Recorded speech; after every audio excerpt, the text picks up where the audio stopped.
आप में से जितने भी लोग कल यानी कि 27 मार्च को सोशियोलॉजी का पेपर दे रहे हो, इस वीडियो को ज़रूर से देखना। बेसिकली अभी आप में से दो कैटेगरी के स्टूडेंट होंगे। पहली कैटेगरी जहाँ पे बच्चों ने कुछ भी नहीं पढ़ाई किया है एंड उनको केवल पास होना है, और दूसरी कैटेगरी के बच्चे वो जिन्होंने पढ़ तो सब कुछ लिया है but they are not feeling confident enough. तो in this video I am going to share the tips for both the category of student. सबसे पहले बात करते हैं पहली कैटेगरी के बच्चों के लिए। अगर आपने अभी तक कुछ भी नहीं पढ़ा है और जस्ट आपको पास होना है, I have 2 videos for you. Book 1 और बुक 2 के इंपॉर्टेंट टॉपिक्स को मैंने बहुत ही सिंप्लीफाई करके एक्सप्लेन कर दिया है। अगर आप इन इंपॉर्टेंट टॉपिक्स को कर लेते हैं, 40-45 नंबर का जुगाड़ आपका आराम से हो जाएगा आउट ऑफ 80। तो उसके लिए चिंता करने की जरूरत नहीं है। इन्हीं टॉपिक्स में से एमसीक्यू ज्यादातर पूछे जाते हैं, सब्जेक्टिव्स पूछे जाते हैं, 2 मार्कर, सारी चीजें पूछी जाती है। मोर ओवर अगर आपको आंसर्स लिखने कैसे हैं वो पता करना है, तो जो बुक 1 और बुक 2 के पीवाईक्यूज की पीडीएफ मैंने अपलोड की है ऑन द टेलीग्राम ग्रुप, वहां से आप देख सकते हैं कि कैसे 4 मार्कर का आंसर लिखा जाता है, कैसे 6 मार्कर का आंसर लिखा जाता है, and that will be it for you.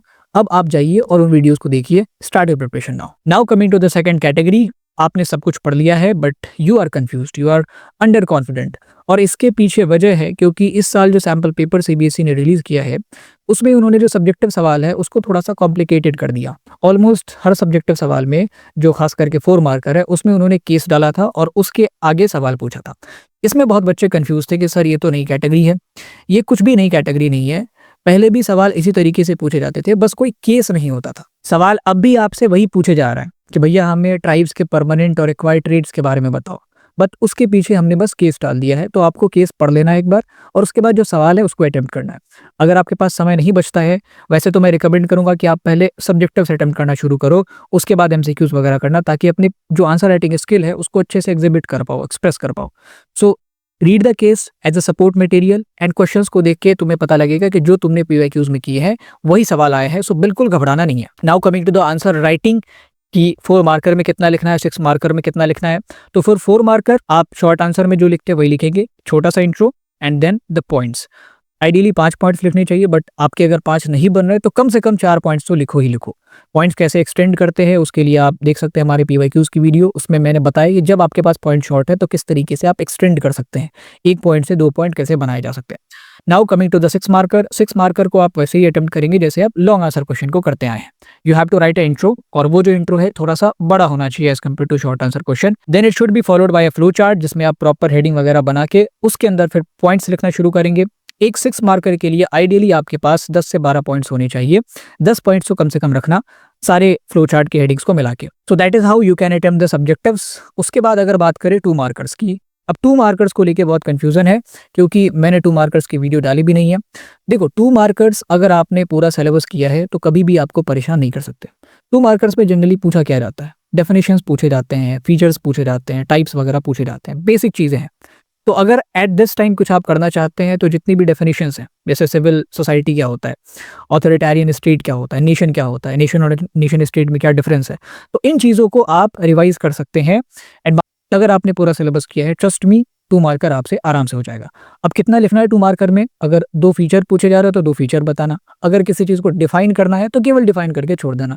2 से 3 लाइन का आंसर सफिशिएंट होगा एक 2 मार्कर के लिए। और अगर कहीं पे स्पेसिफाइड नहीं कि हमने जैसे कह दिया कि भाई आप कास्ट के फीचर्स बताइए, और स्पेसिफाइड नहीं है, तो आपको वहाँ पे 2 ही फीचर लिखने हैं because it's a 2 marker. Now coming to the next category, that is of case based question. इसमें ज्यादातर जो रिसेंट मैंने देखा है टेबल वगैरह पूछे जाते हैं। तो हालांकि टेबल के ऊपर तो मैंने वीडियो डाल दी है, अगर आपके पास समय है तो पूरी वीडियो देखिए। अगर समय नहीं है तो एट दिस टाइम एटलीस्ट जो चैप्टर 1 है, demographic structure of Indian society, उसके सारे डेटा और टेबल्स को देख लो, क्योंकि उससे काफी सारे कंपैरेटिव एनालिसिस के सवाल, इन्फरेंस के सवाल पूछे जाते हैं, तो उसमें क्लैरिटी आपकी होनी चाहिए। तो इससे आपका टेबल और चार्ट का जो प्रॉब्लम है वो सॉर्ट हो जाएगा। Now coming to the MCQs. वैसे तो मैंने एमसीक्यूज के ऊपर सेशन लिया है, बाकायदा आपको पीडीएफ भी दे दिए हैं, लेकिन एमसीक्यूज में एक खास कैटेगरी है असर्शन रीजन की, उससे बच्चे काफ़ी डरते हैं। उसके ऊपर भी मैंने वीडियो डाली है। अगर उस वीडियो को भी पूरा देखने का टाइम नहीं है, क्योंकि उस वीडियो में मैंने 2 चीज़ें की है। एक तो आपको टेक्निक बताया है कि कैसे आप सवालों को सॉल्व कर सकते हैं, प्लस सॉल्व करके दिखाया भी है। तो चूंकि इसमें 10, 12, 15 सवाल है तो थोड़ा सा वीडियो लंबा हो जाता है, बट आपके पास समय कम है, just go and watch the technique और देख लो कि 2-3 सवाल किस तरीके से मैंने सॉल्व किए हैं।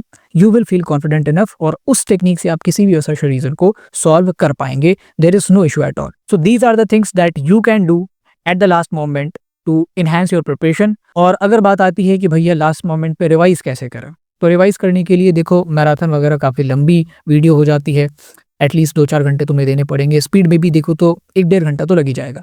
तो अभी आप क्या कर सकते हैं, बुक 1 और बुक 2 के पीवाईक्यूज़ की जो पीडीएफ मैंने दी है उसको रिवाइज कर लो। उन क्वेश्चंस में से 2 मार्कर भी बनते हैं, काफ़ी सारा फैक्ट्स है तो एमसीक्यूज़ के लिए भी इंपॉर्टेंट है। एंड मोर ओवर जब सब्जेक्टिव क्वेश्चंस को आप देखते हैं तो आपका चैप्टर भी रिवाइज होता रहता है। So these PYQ PDF will also work as a revision tool for you. So that's all what you can do at this 11th hour and I know कि आपने बहुत अच्छी तैयारी की है। You are surely going to rock tomorrow, just be confident. RCB से थोड़ा सा मोटिवेशन ले लो यार, 18 सालों से वो आईपीएल में आ रही है बिना किसी ट्रॉफी, बट हर साल आते हैं एक नए कॉन्फिडेंस के साथ। तो have this confidence, play bold and you are surely going to rock tomorrow. कल एग्जाम देके आना और मुझे कमेंट बॉक्स में बताना कि कैसा गया exam. Now me Sudhanshu signing off, wishing you all the best for tomorrow's exam and see you in the CUT preparation. Make sure to subscribe अगर आपने अभी तक सब्सक्राइब नहीं किया है तो।